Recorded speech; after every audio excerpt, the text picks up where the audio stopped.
আগামীকাল ইসলামাবাদে যুদ্ধবিরতির আলোচনায় বসছে ইরান ও যুক্তরাষ্ট্রের প্রতিনিধিরা। পুরো বিশ্ব তাকিয়ে রয়েছে এই বৈঠকের দিকে।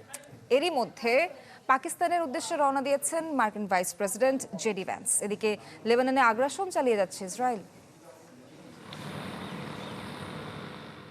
শুনশান রাস্তাঘাটে কোথাও কেউ নেই। এভাবেই কড়া নিরাপত্তার চাদরে ঢাকা পাকিস্তানের রাজধানী ইসলামাবাদ।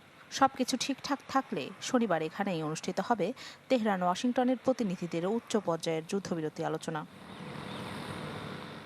পুরো শহর জুড়ে মোতায়েন করা হয়েছে অতিরিক্ত সেনা ও পুলিশ। প্রধান প্রধান সড়কে বসেছে চেকপোস্ট। প্রেসিডেন্ট ভবন, প্রধানমন্ত্রীর কার্যালয় সহ বিভিন্ন সরকারি দপ্তর সংলগ্ন সড়কগুলো বন্ধ রাখা হয়েছে। আলোচনায় অংশগ্রহণকারী প্রতিনিধি ও সাংবাদিকদের জন্য অন অ্যারাইভাল ভিসা সুবিধার ব্যবস্থা করেছে পাকিস্তান। গুরুত্বপূর্ণ এই বৈঠক ঘিরে ইসলামাবাদ ও রাওয়ালপিন্ডিতে ঘোষণা করা হয়েছে 2 দিনের সরকারি ছুটি। ফলে কার্যত ঘরে অবস্থান করছেন রাজধানীবাসী।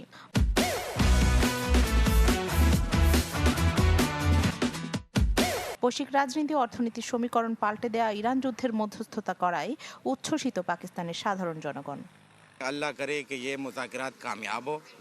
এই আলোচনা পাকিস্তানের মানুষের জন্য মঙ্গলজনক, আমাদের অর্থনীতির জন্য ভালো। এখন পাকিস্তান পুরো বিশ্বে নেতৃত্বস্থানীয় দেশে পরিণত হয়েছে। पाकिस्तान पूरी दुनिया में सरखरू हो गया, पूरी दुनिया में अपना नाम रोशन किया है और उसका क्रेडिट আমি মনে করি পাকিস্তান সারা বিশ্বে নাম প্রতিষ্ঠা করতে পেরেছে। সরকার যদি সবাইকে আলোচনার টেবিলে আনতে পারে তাহলে আশা করি যুদ্ধবিরতি স্থায়ী রূপ নেবে। पाया तक मिल तक पहुंचाया और এদিকে যুদ্ধবিরতি নিয়ে আলোচনা তুঙ্গে থাকলেও এটি স্থায়ী হবে কিনা তা নিয়ে সংশয় কাটছে না তেহরানের। দেশটির উপপররাষ্ট্রমন্ত্রী মাজিদ তাখত রাভাঞ্চি বলছেন, ইরান এমন কোনো যুদ্ধবিরতি চায় না যা শত্রুকে ফের হামলার সুযোগ করে দেয়। পাকিস্তানে অনুষ্ঠিত হতে যাওয়া আলোচনায় তেহরানের 10 দফা পরিকল্পনাকে আলোচনার ভিত্তি হিসেবে গ্রহণ করা হয়েছে জানান তিনি। ইরান যুক্তরাষ্ট্র যুদ্ধবিরতিতে সম্মত হলেও লেবাননে থামছে না ইসরায়েলের আগ্রাসন। বুধবার চালানো নির্মম হামলায় দেশটিতে নিহত হয়েছেন 3 শতাধিক মানুষ। তাদের স্মরণে একদিনের শোক ঘোষণা করেছে লেবানন সরকার। রাখি জেসমিন, চ্যানেল 24।